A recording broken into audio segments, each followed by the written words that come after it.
2,400 years ago, Plato warned that a hot new technology would wreck your memory and leave you with the appearance of wisdom instead of the real thing. He wasn't talking about Notion, or Obsidian, or some shiny AI app. He was talking about writing, the original second brain. Hey, Scott's avatar here. The real Scott writes these. I just get to break them down and cut through the hype. Search second brain today, and you walk into a screaming match. One side says an AI second brain will make you superhuman, a genius for the price of a subscription. The other side says it's a scam.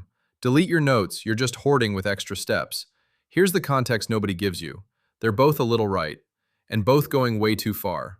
Let's break down what a second brain actually is, and which one, if any, you actually need. Here's the thing about those two camps. They look like opposites, but they're running the same exact play. Each side grabs a piece of the truth and cranks it to 110%. The hype crowd takes "notes can be useful" and turns it into "this will make you superhuman." The skeptics take "most people hoard notes they never read" and turn it into "it's all a scam, burn it down." That's not analysis, that's dogma. A rule of thumb sold to you as a law of the universe. To a person holding a hammer, everything starts to look like a nail. And right now, everybody's selling you their hammer. And a few of them are telling on themselves. One video literally called "Second Brains Are a Lie," and he admitted he writes every script for that channel out of his own notes. There's another one shouting, "It's a scam, stop building one," right before he pitches you his own note-taking app. Here's what gets lost in the yelling. Second brain isn't even one thing. A writer named Tiago Forte popularized the term back in 2022, before AI really took off. And depending on who's talking, it now means about 5 different things. No wonder you're confused. The confusion is kind of the product. Let's clear up the confusion. When people say second brain, they're usually mashing together 3 completely different jobs, and almost every tool out there nails one of them, and often falls short on the other 2. Job 1, capture. Just don't lose the thing, the article, the idea, the note from that meeting. And here's what both sides actually get right. Capturing is not the same as using. We've all got a graveyard of saved highlights we never opened again. Here's a good gut check. What's the last thing you actually produced from your notes? If the honest answer is nothing, you don't have a second brain. You've got a junk drawer with better fonts. Job 2, connect. Linking ideas so you notice something you didn't before. This is where the graph and AI crowd has a real point. The right tool can surface a connection you'd never have made on your own. But a lot of what gets sold as connecting is fake. The most popular method out there, the one in all the courses, is really just a tidy filing cabinet. 4 folders, everything sorted, nothing actually linked. The advice you'll hear is, quote, "No reason to delete anything, just archive it." That's not a brain, that's a storage unit. Which leaves the fight everybody's really having.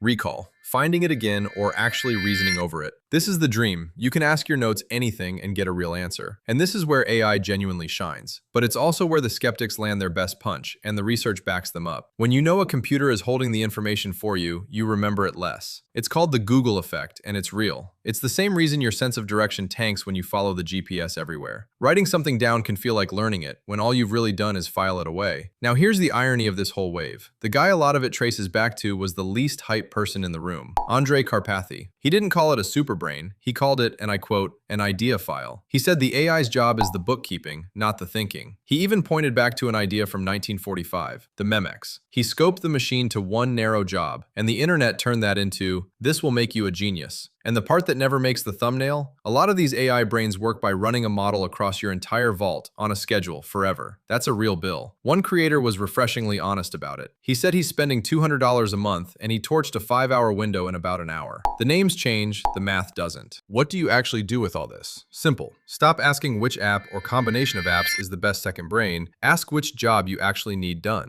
Capturing more, connecting ideas, or just finding things later. Figure that out first, and the right tools and workflow become obvious. And here's where AI actually earns its place. Not the filing and sorting, a dumb script can do that. It's surfacing the connections you'd have walked right past. That's the real magic. But it only works if you've thought hard about what's worth surfacing, because point it at everything and you just get noise. The honest creators already get this. One guy, buried under all the hype, put it best. AI can show you the candidates for a connection, but you make the connection. That's what makes it stick. He even said, and I love this, "These are just my opinions, take them with a grain of salt." That's not weakness, that's somebody actually thinking. Because that's the whole point. You're not trying to outsource your thinking, you're trying to sharpen it. And none of this is new. Plato panicked about writing, remember? We figured it out. Writing didn't rot our brains, it became the foundation of everything we built, once we learned to use it with a little judgment. No, AI won't hand you a second brain. But used right, it'll make the one you've already got go a lot further. And that's the whole point of this channel. It's almost never superhuman, and it's almost never a scam. It's gray, the full context, so you can make the call yourself. If that's your speed, hit subscribe. And real life Scott, he's already writing the next one. I'll see you soon.